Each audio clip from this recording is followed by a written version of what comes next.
lock and load, Allen Pass. It's the Allen Pass Show. Yeah. Where we lock and load. Come on. It's the Allen Pass Show. Yeah. Where we lock and load. Come on. It's the Allen Pass Show. Yeah. Where we lock and load. It's the Allen Pass Show. Yeah. Where we lock and load. Come on. Yeah. Where we lock and load, Allen Pass. It's the Allen Pass Show. Yeah. Where we lock and load. Come on. It's the Allen Pass Show. Yeah. Where we lock and load. Come on. It's the Allen Pass Show. Yeah. Where we lock and load. It's the Allen Pass Show. Yeah. Where we lock and load. Come on. Yeah. Where we lock and load, Allen Pass. It's the Allen Pass Show. Yeah. Where we lock and load. Come on. It's the Allen Pass Show. Yeah. Where we lock and load. Come on. It's the Allen Pass Show. Yeah. Where we lock and load. It's the Allen Pass Show. Yeah. Where we lock and load. Come on. Yeah. Thank y'all for joining the Allen Powell Show. We are live in the building. A few days removed from one of the craziest plays I've seen in my life.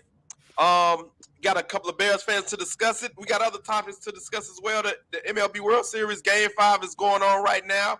We're going to go around the NFL. Anthony Richardson gets benched. We got the NCAA college football rankings. I got a special guest to come talk college football, and we will discuss the Dwayne Wade statue, which was horrific as well. Got my guys in the building. Victor LeGrone, thank you, brother. Hey, appreciate it, brother. Thanks for having me back, man.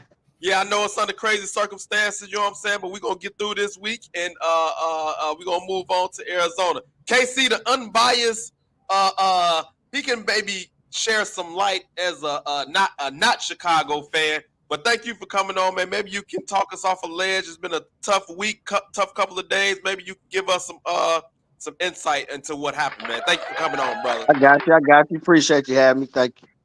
And we got a first-time guest in the building, man. A fellow Bears fan, and I know he was feeling it as well.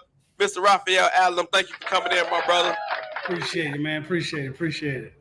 So, look, before we get into what the elephant in the room, man, I do want to update the MLB World Series Game 5. The Yankees are up, and they got a chance to take it back to L.A. Vic, Vic, Mike, I know y'all big into baseball, World Series.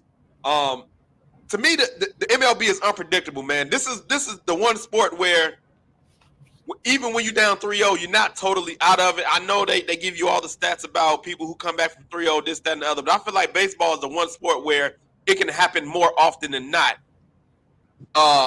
Vic, Yankees down 3-1. They up. Garrett Cole pitching. What's the chances of them winning the series and taking it back to L.A.? They definitely got a strong chance to win tonight. Last time I checked, they was up 4-0. It's 5-0 now. Okay. So they got a real good chance with they got a chance with their ace on the mound to take it back to L.A. As far as winning the series, man, I don't know. That's gonna be tough, man. But I'd never say die. Never say never. I've seen it happen. The Cubs came back from 3-1. So, you know what I'm saying? It was 3-1 before this, but they got to win 4 straight. We didn't have to win 3. Cubs only had to win 3 straight. Right. I think Boston the only team to come back from 3-0? Yeah. Red Sox. That wasn't the World Series, though. No, that was the ALCS. Yeah, that was ALCS. How much? Nobody's ever came back from 3-0 in the World Series. In the World Series. In the World Series, yeah. No, that hasn't happened. So, Mike, if it goes back to L.A., how much pressure will be? When does the pressure turn to L.A.? When did the Dodgers start feeling the pressure? Game 7. Only to Game 7? Yeah. They playing with house money. I mean, they got out. I think the Yankees messed up Game 1 by pulling Cole early. I mean, he was dealing. You got to let that guy pitch, man. You know what I'm saying? Like, it's the World Series. It's all on line, man. If I'm going to lose with my ace. You know what I'm saying? So they went down 3-0. And so The Dodgers got up yesterday 2-0. I think they was up 3-0. Then the Yankees just poured it on. So that gave them the momentum coming in today. Now they are 5-0. It's still early. I'm not saying it's over, but the Yankees, man, they got a lineup to do it. You know what I'm saying? I ain't gonna count them out. They got a line. If anybody could do it, these guys can do it, and they showing it right now. But get back to LA, man, that's gonna be tough. But I think the pressure won't be on, on the Dodgers until Game 7. I think the pressure is going to be on Game 6. I think it is because like you like 3-0 and you let them win the next two, and then like it was like not even close so far. I think the pressure is going to be on the Dodgers, but I don't see this going to a Game 7. I think the Dodgers are going to blow them out in Game 6. I really do. I think that home crowd, that LA electricity, I think they're going to blow them out. I just don't see the Yankees doing it. I just don't. Listen, I'm totally with you. I totally agree. The pressure will start in Game 6 because you don't want to go to a Game 7. When anything can happen in the Game 7, you want to close this out tonight or Game 6 for sure. If you go past that, now the booty cheeks start to get tight. As Golden State that. Yes. We got Joe Robinson, a diehard Yankee fan on Facebook says, "Don't let us get this one." So you know he ready. He ready. He think it's a chance for them to do it, man. But I totally agree with you. Game 6 is the real pressure. You want to close it out there. Let me go. We got another comment coming in. Oh yeah, that's Joe Robinson. Just the one I just said. Don't let us get this one, man. Joe Rob, what up, kid? Hey, the sportsologist. He's definitely a regular on the show as well. I do want to get to another story that happened last game, which is kind of funny, man. So Mookie Betts, foul ball. The fan tries to rip the ball out the glove. Like, bro, you can't make this stuff up. So here's the. And yeah, Betts has that ball in his glove, and this fan literally tries to take his glove off. Pries the ball out of there. A for effort. Well, he won't be watching the game much longer. Idiot. What an idiot. I said the first thing I said, what an idiot, man. Hey, him and the guy touching the fan, man. If I was Mookie Betts, I'd be done sued that dude, man. Don't touch me, man. He grabbed his arm. He's grabbing his wrist. Ralph, when you see that, what happened to make them two react like that? Because I think it was that. I think they had too many drinks at that point, and they found an opportunity. What happened? What do you think happened right there? I just think too many drinks, and they in the Bronx. That's how some of them fans are. They can afford those seats, and they gonna get every experience. And I hate to say it, they probably got banned. I'm gonna assume they got banned. I haven't heard. Yeah. But then they also they literally they trending. Like they probably gonna make some money off this. They gonna get interviews, even though they're an idiot. But somebody's gonna make them famous. Watch. Right. Somebody gonna make them famous. That's a good point. They definitely say it in a way. I want to play this again because I want you to take a look at the man's face. Like, that's alcohol. When you see his face, that's nothing but alcohol. Watch this guy's face. Him right here. Once he takes the gloves and he opens it, look at that face right. Oh, that was alcohol. That's alcohol. That's alcohol. When you do that, and the dude that grabbed his arm, I can't believe he grabbed his arm. That was a little much. And so the story goes, they got banned from Game 5. They season ticket holders, and they got refunded their money for Game 5. And they said if they tried to come, they will get arrested. Vic, when you seen that play, what did you think, man? Man, bro, it's the same thing you said, man. You know what I'm saying? One too many drinks, bro. Like just can't handle your liquor. Just foolish. You know what I'm saying? Just stupid, bro. Just you can't be out there like that on national TV, man. Like you just like that is just like, yeah, they trended and all that, but for the wrong reasons, man. Yeah. For the wrong reasons. And I'm with my boy KT. I would sue them dudes, because especially if it's a way they can make some money, I'm with him. I would sue them dudes. You ain't finna make no money and you assaulted me. You should be locked up because that's basically assault. The one guy that was grabbing his wrist, that's assault. The other guy was touching the ball. He's an idiot. You got your tickets took. I get it. But the other guy was assaulting him, basically. Yeah. Hey, we got a YouTuber checking in, says Buddy was sauced up. Everybody agree. Hey, Hey, Mike.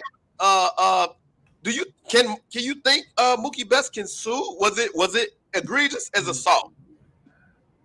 I don't think it was that bad. It's just like it's just like reason why I said that because just not to get off subject. I was at a playoff game, Kansas City against the Colts back in '03. Me and my cousin, they gave us these banners, you know what I'm saying, to make noise with. So after the game, I'm chucking them at Marvin Harrison and Reggie Wayne.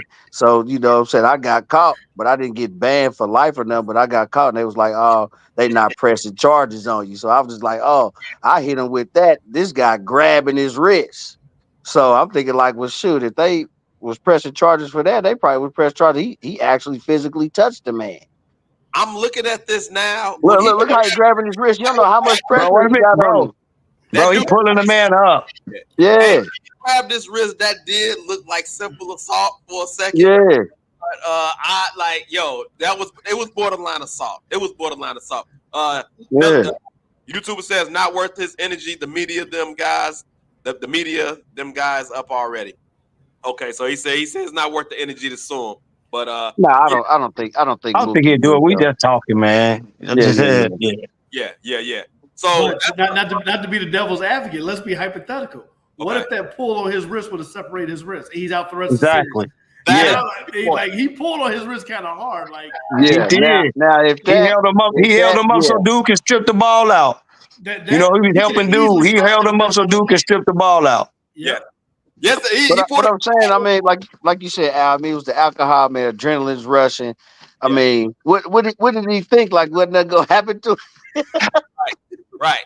But that's a great point. If he would have grabbed and something would have happened as far as injury, bruh, that changes the whole series. Mookie Betts is not no sorry player. He's a key player for the Dodgers. He's up to bat right now. That's crazy. So we're gonna keep posting on that, keep it updated to see what's going on with that game. But we're gonna go ahead and get into the elephant in the room, and that is the Bears lose to the Commanders on a Hail Mary.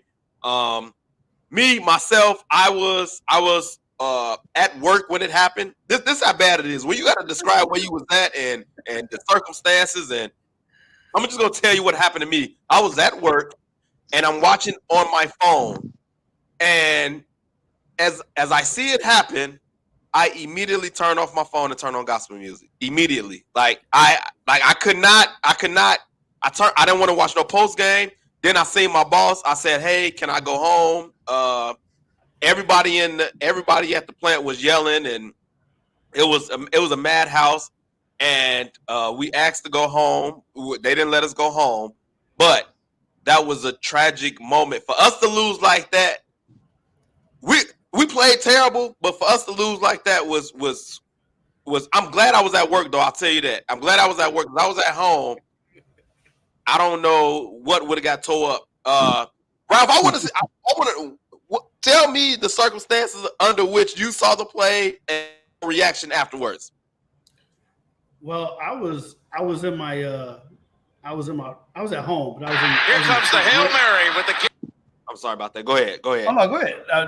Man, I haven't seen it since Sunday. I'm fine. I'm sorry to break. But no, I was home watching in the front room. I was by myself. My wife was in the back somewhere. But I was screaming like them coming back. I was like, yeah, they gonna score. And they scored. I was like, yeah.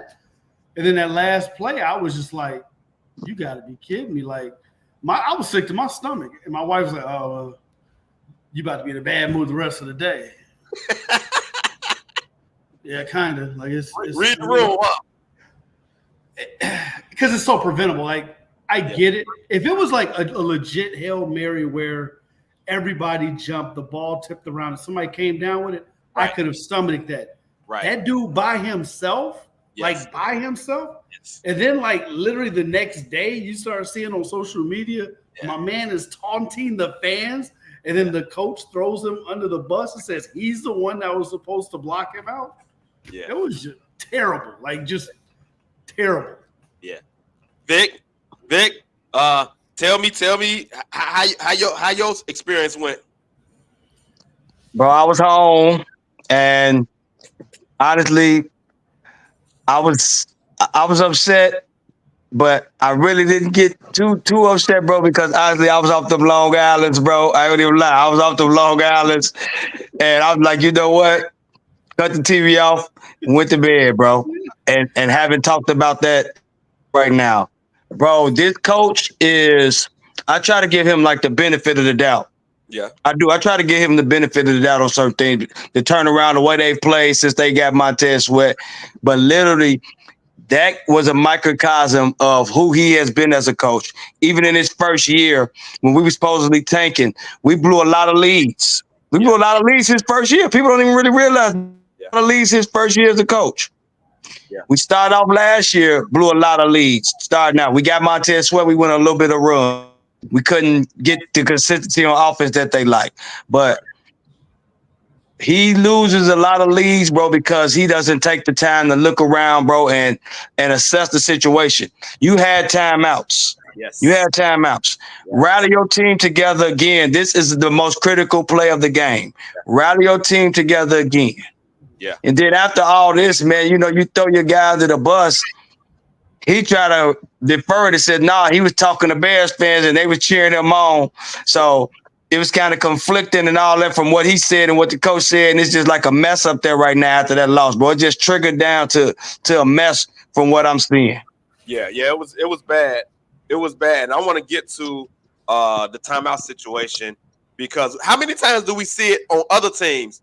They call a timeout because they want to see what the formations, setups, whatever the case may be. Other teams do it but for whatever reason, our coach don't know how to use his timeout. You can't take them with you. You cannot take these timeouts with you. What are you doing? Mike, you understand. You in Chicago now. You understand what we're dealing with.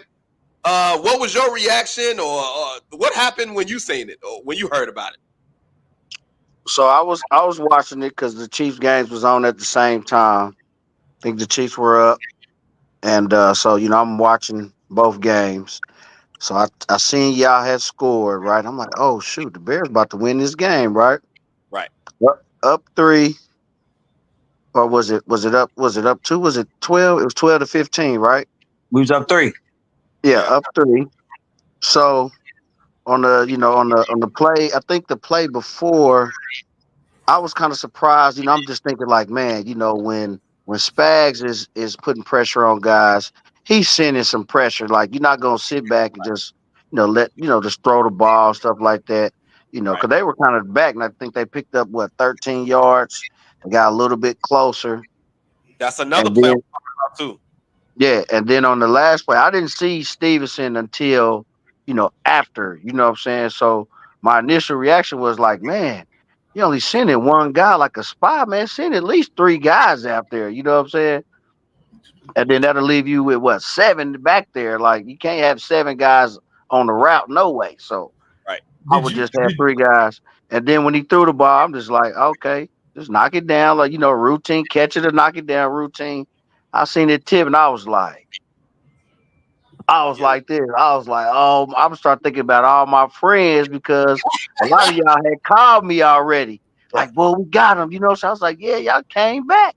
Yeah. And I had said before that the defense is gonna keep the Bears in a lot of games in which they did, right? Yes. Hail Mary, I was hurt. I said, oh my God. Like, losing like that. That's tough. But then when they showed Stevenson, I really was hot. And I'm not even the Bears fan. I'm like, hey man, the play is the ball is snapped, and you over here taunting no matter what you don't care. The play is going on. Yeah. And then he gets over there and gets in position, and he's the one that tipped the ball backwards. Yes. He did. He was wrong on all fronts. It looked like you had a question, Ralph. Did you have a question? Yeah, man, that's crazy. I was going to ask him, did you think maybe they should have sent 5 people so he didn't even have enough time to set up? Well, not 5, at least 3. A normal prevent defense, man, you're going to send at least 3 guys out there, man. They sent 4. It looked like 1. 4. I think they should have sent 5. So if you send 5 with our defensive line. Okay. There's 4. He had a spy on it. Okay. Yeah. I see it. So I'm saying if he sends 5, he don't get all that time to set up. That's all I was saying. Like, you got to remember, he's playing with broken ribs.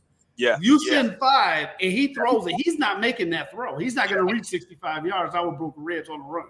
Yeah. Well, still, sending 4. I thought it was less than that, so I'll take that back. So even sending 4, but Stevenson, man, you over here while the play. If you show that other angle, he's over there doing this while the play is going on.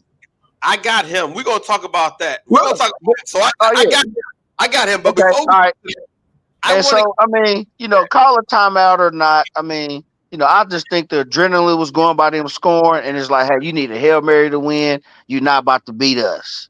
You know what I'm saying? We're not about to lose like that. That's why I think the mentality was. But yeah, timeout would have been good. Hey, to regroup the guys, like, hey, this is what we got to do. Make sure we boxing out, catch the ball or knock it down. We can't give up no score. We're not doing that. Yeah. But that didn't happen. And then, but man, after seeing him over there on that sideline, man, doing that, boy, I was hot myself. Like, bro. And then when he finally looked like, oh, wait a minute, there's a play going on. Right. Then you get over there, running over there. You didn't really have time to really see what was going on. You just reacted. And your reaction cost you a Hail Mary. I want to talk about coaching of the Bears. Vic, you touched on Eberflus as a coach. I want to talk about even the OC. Fourth quarter, goal line situation. He turns around and gives the offensive lineman the ball, which leads to a fumble. Luckily, we get another chance to redeem it, but just the incompetence of our coaches, man. Listen, you only do stuff like that when you're up big and you want to have some fun. You don't do this in the fourth quarter when you're down. And it's like, what are they doing? It's like, if we as fans can see what to do, why can't our coaches understand you don't do something like that? When you seen that play, Ralph, what did you think when he brought the old lineman in for a carry? My first thought was, I'm bad with names. So fellas, like, if I'm on this show more often, like, I suck with names. I'm terrible. Yeah. But the old tight end that we got that's like almost 40 years old. Mercedes Lewis. Yeah. Hand the ball off to him. He's used to touching the ball. He's 6'8", 260, and he could push that line. Why are you bringing in a center that's a backup? Like, why? All of it was wrong. You don't do that. But if you're going to do that, I get the premise of the play. I really do. But not when you're down. Not when you're down. A yard away. But this is a trick play. Would you agree this is a trick play because it's an offensive lineman? He hasn't touched the ball all season. Yeah. So you're going to trust him in the fourth quarter on a key play? And you had DeAndre Swift running well. You got Roschon Johnson as a short yard runnage. I even heard somebody on the radio say, if you want to use DJ Moore on an end around, on a jet sweep or something, whatever, at least you get the ball in one of your best players' hands. You don't do it with an offensive lineman. Go ahead, Ralph. The only reason why I said like that, like if you're going to do it with like Mercedes Lewis, earlier in the game, I don't know if you guys remember the first 3 quarters, they stopped us on a bunch of plays that were like basically gimme first downs. They stopped us quite a few times. And I get the spirit behind what he was trying to do. Right. I just didn't agree with who he picked. That's all. Because even like a couple of our jet sweeps, they snuffed those out. I just didn't know if that was like the time to call that. I understand, and I get you on that. Vic, when you seen the play, what was your reaction? Man, when I saw a dude back there, and him the only back there, I'm thinking he's about to be the lead blocker and Caleb gonna sneak the ball in. I'm thinking that there's no way they're about to get this guy the ball. Once I saw they gave him the ball, bro, I instantly said, like, what is it that you don't trust your running back that you give him $6-7 million a year to score from the 1 yard line, or the rookie you drafted that you last year, Roschon, who's the second year player that you groomed up and that you talked up to the fans that he's the short yardage back. Yeah. You see when he got the ball, he scored. Like, what is the problem? Like, give him the ball, man, down there. Like, what was the problem? He hasn't fumbled. Like, what's going on? Like, why don't the running backs have Shane Waldron's trust in that situation is what came to my head. And to me, that's a reflect of not only the offensive coordinator, but the head coach for letting that play even go through. Yeah. Exactly. Once again, we had time out. But, like I said, we end up getting the ball back and scoring. But when you have an offensive lineman as a lone back, Come on, man. We've been talking about the play calling from Shane Waldron all year. It's plays. It's a few plays during the game where we scratch our head like, what? Go ahead, Vic. And guess what? One thing we touched on, haven't touched on. People ain't paid attention. When I heard all the national media, all the people talk about this, the Commanders were out of timeouts in the middle of the third quarter. Yeah, they were out of timeouts in the middle of the third quarter. There's no way you come back this way you do and you lose this game. You get even the plays with Stevenson, him acting a goofball and being a jerk over there. We got out coached in this game because if we were to go back to the truth, we could have won it on the scoreboard, but we got really outplayed this game. Like we said, the defense got down there and didn't break. They bent and held them to field goals. Yeah. And then, quick question. What did you think when it came to earlier in the end of the half when they shut down the sidelines? The play before the Hail Mary, didn't you think maybe they should have done that so he couldn't even get those extra 13 yards with broken ribs because he can't throw it 80 yards? Did y'all think, or was it just me? I just said that. I was just about to get to that because the coach said, "Oh, the play before the Hail Mary didn't matter." Yes, it does. That's extra yardage. The only way the dude caught the Hail Mary is he got tipped. He didn't make it all the way to the end zone. And so you take them yards away, he can't make that throw. Once again, that's a competence on the head coaching, and it's ridiculous that he would say something like that. Mike, when you see what's going on and you hear the comments from the coaches and you seen what happened, what was your thought process? Yeah, well, I had talked to a few of my my homies. You know what I'm saying? They was like the game was kind of lost, early on due to the lack of the coaching. You know what I'm saying? It wasn't just, the Hail Mary ultimately was the defending factor, you know what I'm saying, to actually lose the game, but it was a lot of plays that were missed, a lot of calls that weren't made earlier, to set that up. So yeah, man, when I seen that goal line call, I was like, man, what are you doing? Give the ball to Roshan, get the ball to Swift. Yeah. Hell, run it with Caleb. It's ridiculous. And look, and Vic and Ralph, us as Bears fans, I'm looking at this, and this is what I told you yesterday, Ralph. Like, the coaching seems incompetent. It seems like they don't know what they're doing, and it seems like, in my opinion, I feel like we have the quarterback that we need, and the coaching is not there. Eberflus, and it seems like we're always off course. With other teams, you hire your GM, your coach, and you try to get your quarterback, and everybody's aligned. It seems like we always overlapping. Oh, Poles didn't pick Fields, so he let him go. So he picked his own quarterback. But he got the coach, and then we bring in a new coordinator. And the coordinator is new, but it's never aligned together. And it's always mixing and matching. And it just seems like they're going to mess this up. We're going to end up getting a new coach, and then Caleb's going to have to learn a new offense. And that's not the way to go with a quarterback. As Bears fans, what do you think about that? Do you think we're going to need new coaching? How do you feel about the coaching? Vic, how you feel about the coaching? Hey, bro, like I told you, bro, initially, man, I thought Eberflus had figured it out, man. We were holding teams down. Waldron, we scored a few points. You know what I'm saying? I thought he was going to figure it out. Like, bro, we came out there after the bye flat. Like, that is a def reflection of the coaching. I get we were out two starters in the secondary and still managed to hold the team to 12 points into the Hail Mary, bro. So I would say this for Flus, bro. I think he's better as a coordinator. I can't say he's a bad coach. I think he's a bad head coach, but he is a good coordinator. You know what I'm saying? He's a good coordinator. Yeah. That's my take with that.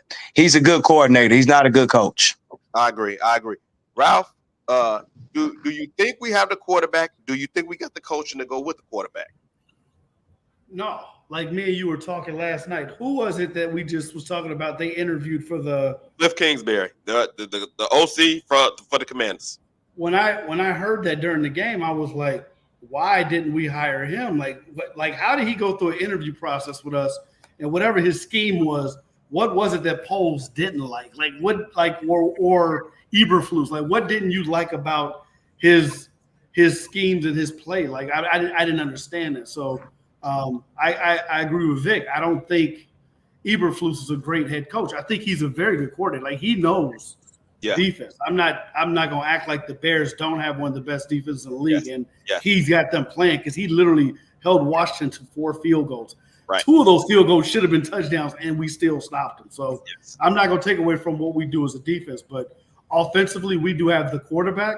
I actually now I was a Justin Fields fan. I'm not gonna lie. I thought we should have kept Justin Fields and leveraged the first pick for a couple of tackles, but that's my opinion. But I do like Caleb Williams now. I just think we need a offensive coordinator that will develop a quarterback and teach him the game. And here's another thing. Is it the coaching? Is it the coordinator? Maybe you guys can help me understand. I looked at Caleb Williams' highlight reels from college. I didn't watch it at USC, but I looked at him. The boy could run, but it seems like he makes himself stay in the pocket during the game. And I'm like, why? Like, what is it? Is it the coaches? Is it him just trying to prove himself? Why isn't he running for more first downs? Like, I don't understand. That's the part I don't get. Like, because the boy can run. He's fast. He would rather scramble to throw rather to scramble and run. I mean, not scramble, but he would rather maneuver in the pocket to throw, whether to take off and run. And so that's his thing. He can do it, but that's not his calling card per se. It's not his biggest asset as a quarterback. But he can do it. He can do it. And I think at times he has to take on that role. Is like, okay, I gotta do by any means necessary. I need to get these first downs. And so I think he's going to have to do it more often, especially with our O-line. Like we seen when Braxton Jones went out, our backup, he can't pass block. He was decent at run blocking, but he couldn't pass block. And our O-line has been shaky all year. So he's going to have to do more of that. And so it's going to be tough. Mike, I want to come to you because, look, you a Chiefs fan. You got the quarterback. You got the coach. It's like they fit hand in glove. And everybody before the draft was talking about Caleb. This is the next Patrick Mahomes. You actually have Patrick Mahomes as your quarterback. As you look at it from outsider, do you think we have the quarterback and the coaching that go together? Quarterback, yes. Coaching, no. And if we start over, can it get fixed? Or is we going to continue to be in limbo because you're going to start over with a new system? I think he can still work because he has the talent. Y'all have the talent around him. Yeah. So if the right coaches do come in there, they can get him together. They can get it going, and the defense will still have that pedigree. So I think it'll be okay. Because right now, man, I think Fluke's on the hot seat, man. Yes. There's a loss like that, man.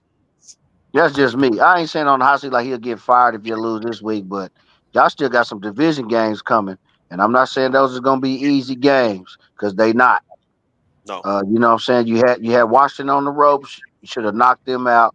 Yes. You got Arizona, which is, Arizona been playing some good football, so that's going to be a nice game. You got New England. And then you start the division gauntlet, right? Yes. And so you want to be able to win those games and learn how to win and prepare yourself for that because the other 3 teams, Minnesota's took a little bump in the road, but those other teams know how to win right now. Yes. Yeah. And so you're trying to learn how to win. So yeah, I definitely would. I could see y'all making another coaching change, and then he'll still be okay because he a young player. He'll be all right. It's going to be interesting, man. I think, like you said, I think Flukes is going to be on a hot seat because it's not sometimes where you lose or when you lose. It's how you lose. And the way they lost that game and some of the incompetence from even other games, like when you let your offensive coordinator call certain plays, at the end of the day, the responsibility falls on the head coach. You can't continue to fire coordinators. We got rid of Luke Getsy and kept Flus. So Poles picked Waldron. So he can't keep switching out coordinators. Eventually, he's going to switch out the head coach. And so I think it's about how you lose that's going to contribute to him either staying or going. Because I want to hear. I wish I could hear the play calling when they called that play in for the offensive lineman to get the ball. Like it's Fluke. Like, okay, yeah, run that. Like you agreed with that. I mean, that's mind-boggling to me, man. I think he didn't say nothing. He was like, I'm just gonna let him go. Yeah, and then when he fumbled, it's like, oh my, on the one, come on, man. You can't squander points like that on the road, man. You can't lose like that. Now you don't want your guys to fumble at all. But I would have probably felt better if it was Swift or what's the other guy, Roshan Johnson, like not the backup center. Yeah. Go ahead, Ralph. No, I was gonna say the play sucked, but I get the spirit behind the play. Mercedes Lewis would have pushed that ball in, and he wouldn't have fumbled it. That's just I'm going to stick to that. Mercedes Lewis is going to push that pile in. Listen, the more you keep saying Mercedes Lewis' name, it's getting to me more and more because he's 40 years old. He can do it. Oh, you got the old man strength. You got the old man strength. I don't even want Mercedes Lewis touching the ball. Like he ain't touched the ball, running the ball, catching the ball all season either. I don't want him touching the ball either. Devontae. Somebody I like that point. Somebody I like that point right there. I take Eric Bieniemy next Bears head coach and play caller. Listen, I'm a Bieniemy fan. I like that. Like I'm a Bieniemy fan. That's why I thought they was going with it when he left here. I thought he was going up there. Man, we always do the opposite of what the common sense thing to do. That's what they do. Real quick, man. Vic, I know you're going out to Arizona. You're gonna be at the game. Real quick, do you think they can rebound, or will this loss linger? I think they're gonna rebound, bro. I think they're gonna rebound. I think that they realize, maybe some of those young guys realize, bro, that every inch counted. Maybe this was a wake up call. That's what I'm gonna look at as a wake up call for them. And I think they're gonna rebound, man. I think Caleb Williams, he just shown me so much with it. I don't think he's gonna play like that too many games in a row because we didn't really touch on it, but he had some bad throws early on in that game that kind of put the Bears behind the 8-ball too, when we could have kept the chains moving behind Keenan Allen, low to DJ Moore. Like he came out with the jitters at home. He talks about not having the jitters, but everybody has them, bro. You just got to learn how to manage them. But yeah, that's, what I'm saying, typical rookie mistake. He's still going to have some rookie mistakes. I'm just glad he's getting them out now before the division game. I'd love for us to win that game, have won that game, but we didn't. So it is what it is. Move on to the next. You still got a chance to be 5-3 at the halfway mark.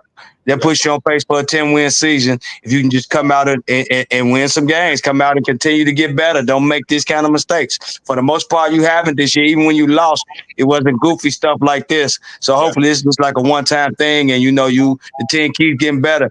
I just want Waldron to be able to get all these weapons involved. Bro, there's no way that we have Cole Kmet, Keenan Allen, DJ Moore, Roma Dunze, and bro, we're not putting up 25 points a game. Even with a rookie quarterback, the way the run game is, you abandon it too early. You stop putting too much pressure on Caleb.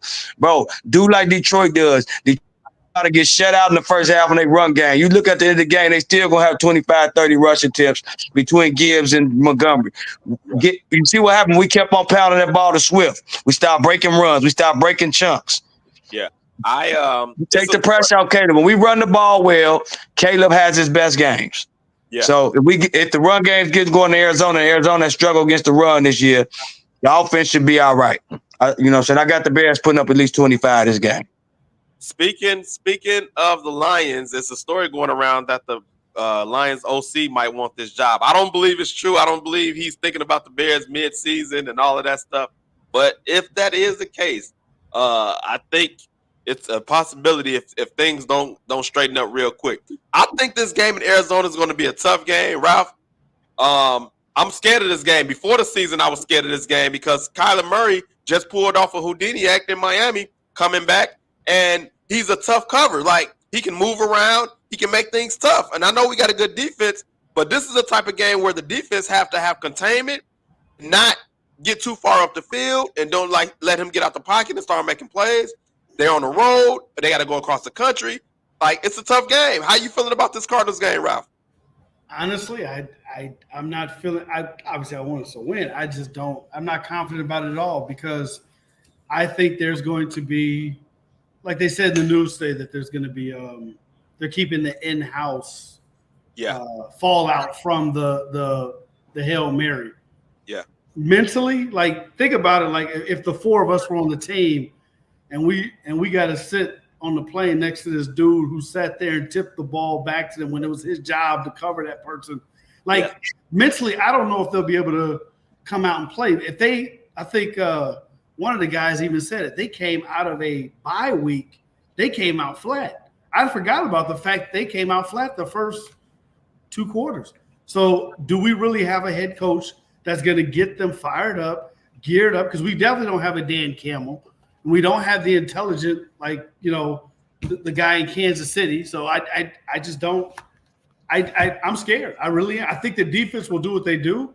But again, I think Marvin Harrison Jr. going to prove he should have been the first pick. If anybody got a little grudge, just saying, because they were talking about drafting him.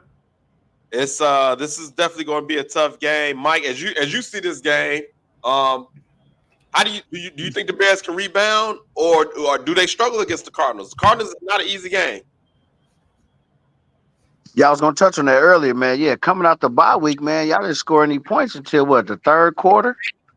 Fourth quarter. Off a bye week. Oh, wow. So they went 3 scoreless quarters? Yeah. I thought it was just a halftime. They only had 38 yards at halftime, I believe. Yeah, so after a bye week, man, y'all supposed to be ready to go because you haven't had any division games yet, and those are huge games. So going to Arizona, I mean, I want to say yes. You know what I'm saying? Y'all can bounce back. Anybody can bounce back after a tough loss, right? Yeah. But, you have to do it, though. Like, you do all the talking, this and that, but you have to go get it done. That's really what it is. You have to put it up. Let me ask you this real quick, unbiased opinion. Who's your pick for this game, Cardinals or the Bears in Arizona, Mike? I haven't made a pick yet. So, but if you gonna make me make one right now, I'm gonna take the Cardinals, man.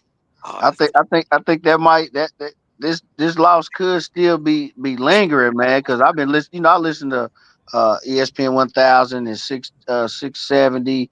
I listen to the Chicago guys every day, pretty much, and they just going off on Stevenson. They going off on Eberflus, like.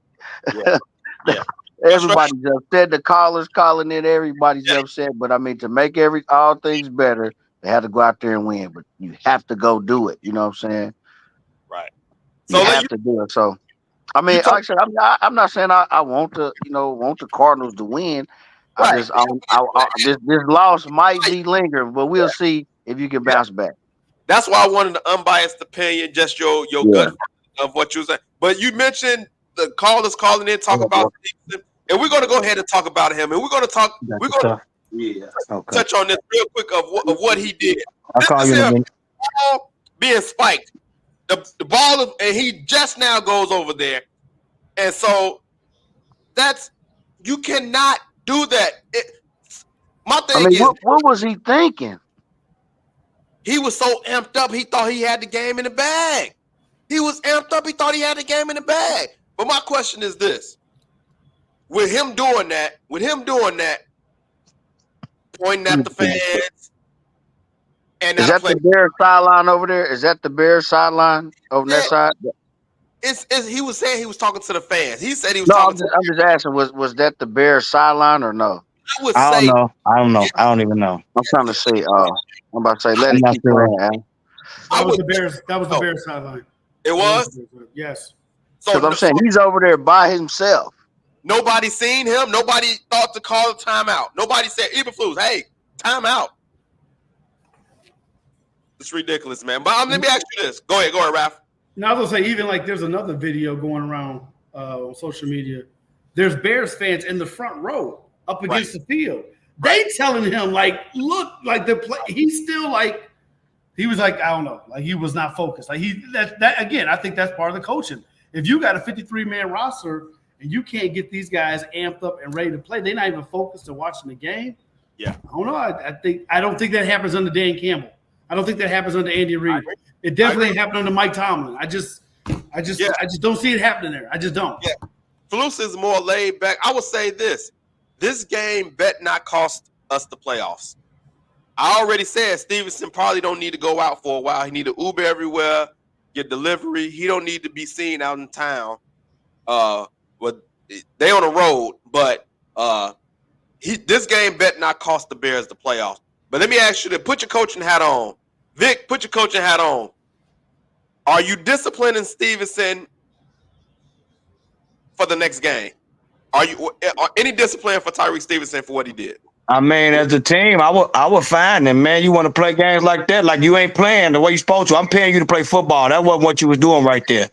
You was over there showboating. I would find them an undisclosed amount. I'm being honest. I would keep it in house myself too. I would keep it in house, but I would definitely find them. But at the end of the day, though, bro, you got to play him. You can't suspend him. You got to play him. You got to play him. So what you do the other way to do it. Find him a game check. Find him a game check. That's what I would do.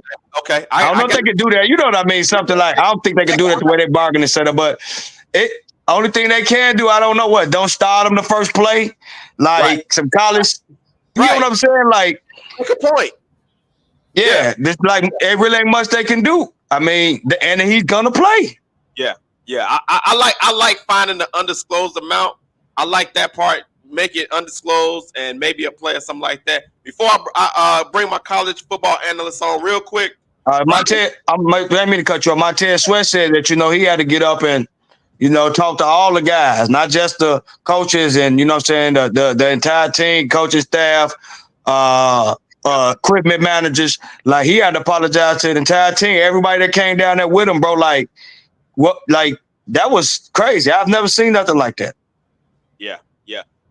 Quick, I'm about to bring my college football analyst on, but real quick, Ralph, any discipline for Stevenson if you the head coach? I agree with Vic. I would do the undisclosed amount, but I don't know like how their defense is set up. It's like who's the defensive captain? Yeah. But the defensive captain needs to have a sit down with him, like and like really get in his head like the mistake that he made. Like he really needs to. Oh my God, the Dodgers missed 2 fly balls, and now the game is tied. They missed 2 open fly balls. Anyway, but I think the defensive captain he needs to sit down with him and like really like get them back on the page. Got it. And then KC, put your coach hat on. Any discipline for Stevenson? Anything? Oh yeah, but like I said, I like the in-house thing. Publicly, no. I'm not sitting him out. He's playing. He's one of my best players. He's playing. He's playing. He's not sitting out of play. We're gonna talk about it in practice. We're gonna have a meeting. Fines or whatever. It might not even have to touch his money. Just some kind of team service, community service, something. You know what I'm saying? Yeah. Not like community service like in the city, but like around the. You got to do something, but at the same time, he gonna know. He gonna know that he messed up. I'll tell you that. He'll know that he messed up, and then he owe me one. I always like to tell, hey man, you owe me one, dog. You got to come out there and make up for that. So he's definitely playing because he's one of my best players, one of my best corners. So I wouldn't suspend him as far as missing time. No, we need all the help we can get already. Okay. That's funny though. Community service. That's a new one. That's a new one. Team service as far as like around the what they call it, Hallis Hall or wherever they practice. Yeah, Hallis Hall. Yeah, man. Hey man, clean up the field or something, man. A couple of comments before I get to my college analyst. Marcus Allen says Eberflus hasn't figured anything out. His game management is hot garbage. His situational decisions are pitiful. He is the handcuff on this team to stop them from being great. Oh, so. Real energy towards Eberflus. JD says a mistake like that follows your career. I know he is hurting already. And then another comment: Stevenson needs to be sat for at least a game, especially with the depth and hungry guys that have played well when they have been in. If you feel, I will say this: if the Bears feel like they have the depth, they could do that. But I think that's a big step. But I appreciate. He's been balling this year. He's been balling. But he's also the one that get cooked the most too. They go after him the most because of the greatness of Jalen Johnson.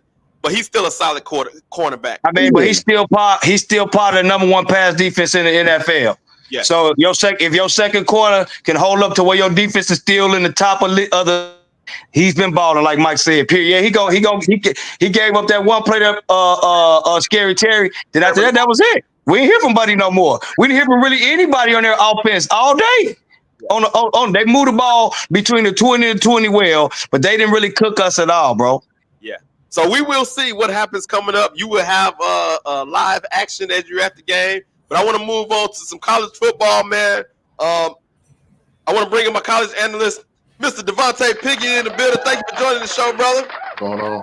Real quick before we get to the college football, you text me when the play went on. You gave me the eyeballs. You gave me the same treatment I gave you when Alabama lost their first game, and I had to receive it. Just give me a quick thought process about everything that happened with that before we get to the college football. I was going crazy before the Hail Mary and all that, just off the play call at the goal line. You don't hand it to an old lineman right there when you got good running backs. Or like you said, like y'all talking about earlier, you could have just kept it in Caleb's hands, So I would, he should have got fired before leaving Washington. That's my thought. He ain't making it back on the team playing. Yeah. But I feel you on that. So let's move on to NCAA college football rankings, man. Schools I want to talk about specifically. That's Notre Dame, Indiana, Alabama. Notre Dame, Indiana because they're local, and then Alabama because that's your squad. And I still feel like they're going to find some way to sneak in, no matter if they really deserve it or not. But I want to start off with Indiana because they're undefeated, 8-0, and like, man, to me it seemed like they came out of nowhere. I didn't hear a lot of fuss about Indiana coming into the season. What are you seeing from them, and do you actually think they will make the college football playoff? For sure. It's unheard of because look at Indiana like their football school. Right. But they have some things in their favor, just that their schedule alone is pretty light. So I honestly, they don't have a tough matchup until Ohio State. So they'll probably get to the Ohio State game with the 8-0, so they can get to the Ohio State game 10-0. And whoever win that, they definitely get in the playoff because outside of that, they got Michigan State, Michigan is not the same Michigan of years past. Right. And then they got Purdue. And that's a layup. So now you said they haven't had a tough schedule so far. So does that play in the rankings because they're not a big talked about school. So if they have a soft schedule, how did they make it all the way up to top 15 when your schedule is not well? Did they have a great recruiting class where they were looked at like? No. So they head coach Kurt Cignati. He is the first year head coach. He came from JMU. So he's a winning coach. I think his record overall since he's been a head coach like 127 and 35 losses. And he brought some transfers from JMU, so they are a much older team. So they established. They not like high school freshmen in their first year of college football. These are some kids that's been playing for a while and understand the offense and and understand the defense. He brought over his his coaching staff from JMU. But as far as like their schedule goes, it's a light schedule, but understand it's still the Big Ten. Okay. And the way they win in games, they are boat racing some of these teams. They boat racing Nebraska, Northwestern. So they putting up points on the board. It's not like they sneaking through these games and easily getting by. They are putting points on the board. And last week it was very impressive because they did it with their backup quarterback. They starting quarterback was hurt, had surgery on his hand. He's supposed to be back this week, but with his thumb, I think he had surgery on it, like he did something with his thumb. So last week, they put up all them points on the board with a backup. So that's super impressive. So that's Indiana. In the same state, Notre Dame is they had an early loss, and now they're making their way back. In the AP top 25, they're now at number 8. How are you feeling about the Fighting Irish right now? They just got to finish the deal. So that loss to Northern Illinois it hurt them but they responded to it. And Northern Illinois been on decline ever since that win. I think that coach is doing too many interviews after that win, thinking trying to get another job, but I don't think he did that in his favor because all them losses afterwards. But they just got to finish the deal, so they can't lay an egg versus Florida State, even though Florida State only got one win on the season. Now you don't think you're gonna go in that game and just run over them. They still got some pride, and they're gonna try to put up a fight, but you gotta have to still play the game. So they doing all right. I want to say they still got Clemson on their schedule. I'm not 100% sure, but I know that for a fact they got Florida State that they're gonna have to so I'm looking at their schedule now. They got Florida State, Virginia, Army ranked 21-7-0, and then they got USC. So they still got the USC and the Army. Yep, I'm gonna be at the Virginia game. I got tickets to that one, so I think that they should get through that one pretty easily. But yeah, they just got to finish the deal, and they will definitely be in there. Okay, you said you going to you said you going to the Virginia. That's not this weekend. It's next week. Keep me posted. That might be the game I might want to attend. Got you. Yes. Keep me posted with that. Okay. Last but not least, your Alabama Crimson Tide. Let's go back to the rankings because I always feel like somehow they're going to stick it. It's 12 teams right now. They're 6-2, number 14. I guarantee you, by the end of the season, because of who they are, they're going to be in the college football playoff. If that's your take, I'm gonna accept it. But the only way that happens, we have to run the board on the rest of the schedule. We cannot take another loss. And in our schedule, we got a bye week this week, so we come back. We come back with LSU. Yes. Then we got a check game to Mercer, then Oklahoma, and we're gonna close it out with Auburn, which is always a tough because that's always a tough one. That's our rivalry, so we always finish to get that one. But if we take another loss, it's over. It's over. And overall this year, it's an undisciplined team. We get penalized a lot on, and Jalen Milroe seemed like he regressed a little bit after he started off the season. Offense was clicking, and it seemed like we took a step back a little bit, and we cannot run the ball to save our life if we wanted to. But you got to remember this. You say if you take another loss, you won't make it. But you also got to remember the teams ahead of them. If they take losses, that's going to benefit them as well. So I still feel like no matter how, if they take one more loss, but depending on what happens in front of them, ahead of them, they still going to find a way to get in. That's just that I believe it. It always happens. The only difference with that is for the fact we already have two. So for an example, LSU only have one right now. So. And some of the other teams above us, they may only have. LSU got two. Yeah, 6. With USC, and they lost this past week. So yes, they got two. You're right. Yeah. But SEC play, I should say. I'm sorry. SEC play only got one. So in SEC play, if we take another one, that'll have us out of there. Because again, our two losses, we already got two in SEC play right now.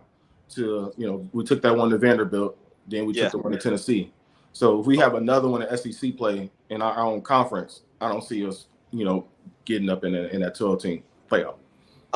Because the first 4 slots is they're automatically going to get taken to those conference champs. So you're really talking about, and we're not going to be in that conference championship. So we're already looking at, hey, what the remaining spots going to be. Yeah, the remaining 8 spots are going to be tough. There's going to be a lot of good teams to make this playoff. I'm excited for the playoff. Yeah.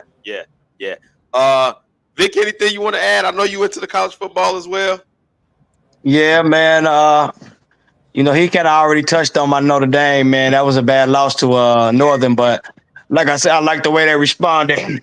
They've been putting up like 45 points a game the last few weeks, trying to impress the the voters and everything like that, trying to get some signature wins, and beating Navy, Navy, even though they were undefeated and they, usually aren't a big deal. That's kind of like a big win by that much, The offense finally clicking, it seemed like, for Notre Dame. At first, at the top of the season, it seemed like all they could do essentially just, run the ball, and the quarterback was just doing, QB runs a lot.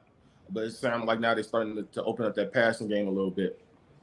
Yeah, Leonard is his legs are starting to open up the passing game a little bit. And I always thought, to me, if everything worked out right, to me, Love could be the best back in college football. That's just my take. If it ever works out the right way for Notre Dame, he could be the best back in college football. I haven't been to a college football game yet, but I'm making it my duty this year. Devontae has got me intrigued. Ralph, I wasn't the biggest college football fan, but talking to Devontae has made me get more into it. Are you a college football fan? And if you are, any opinions about the rankings and the new 12-team playoff? I am a fan. Not nowhere near like you guys. I fell in love with Nebraska back in like 1992. They had this black quarterback named Tommy Frazier.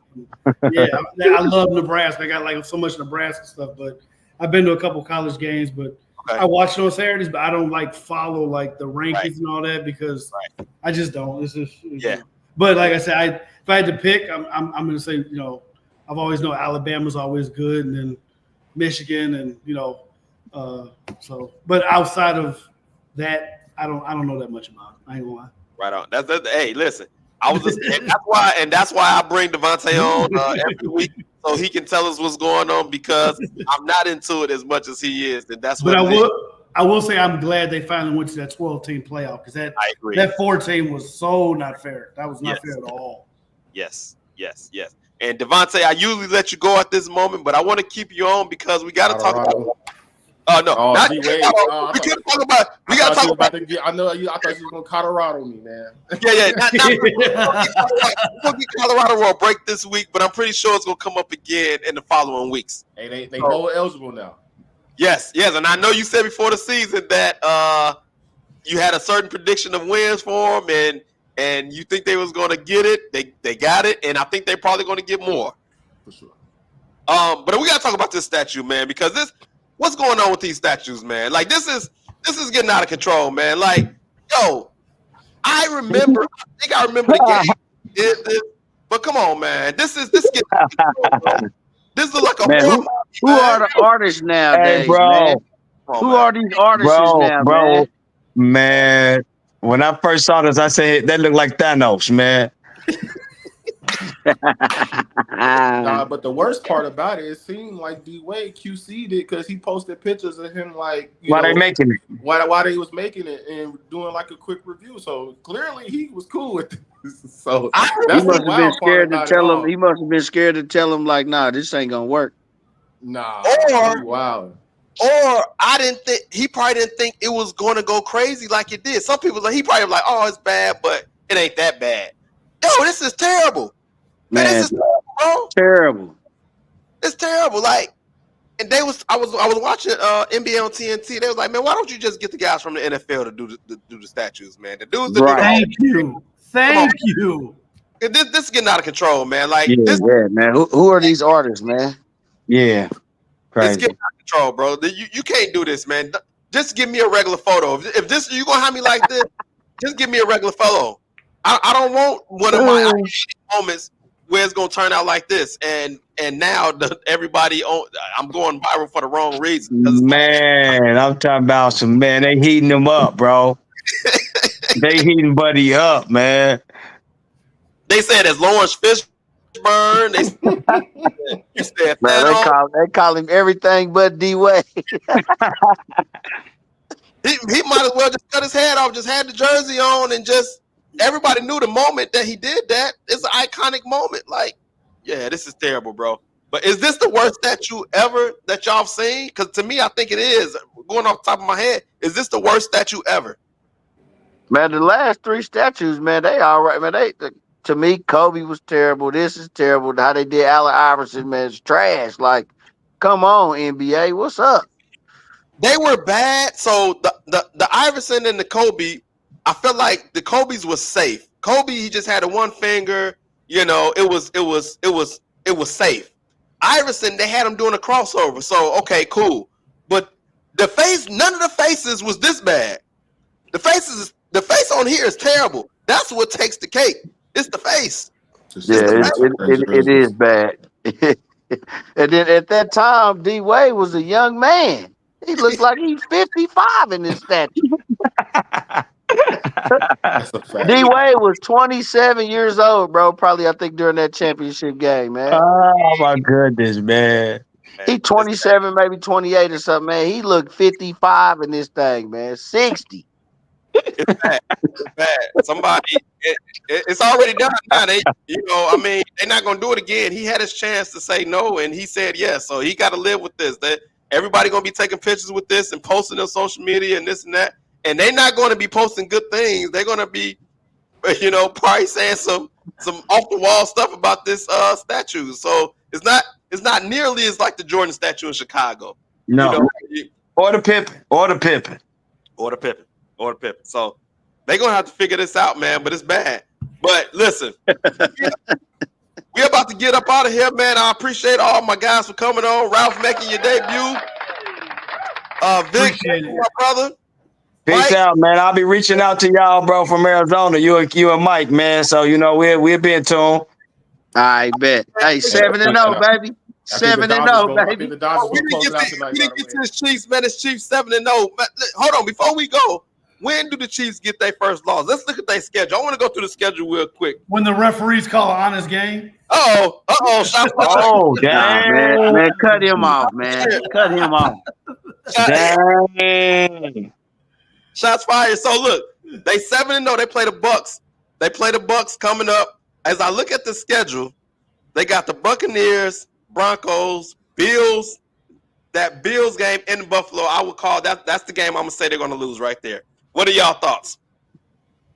They got the Buccaneers, Broncos, and then the Bills is that the next game's coming up.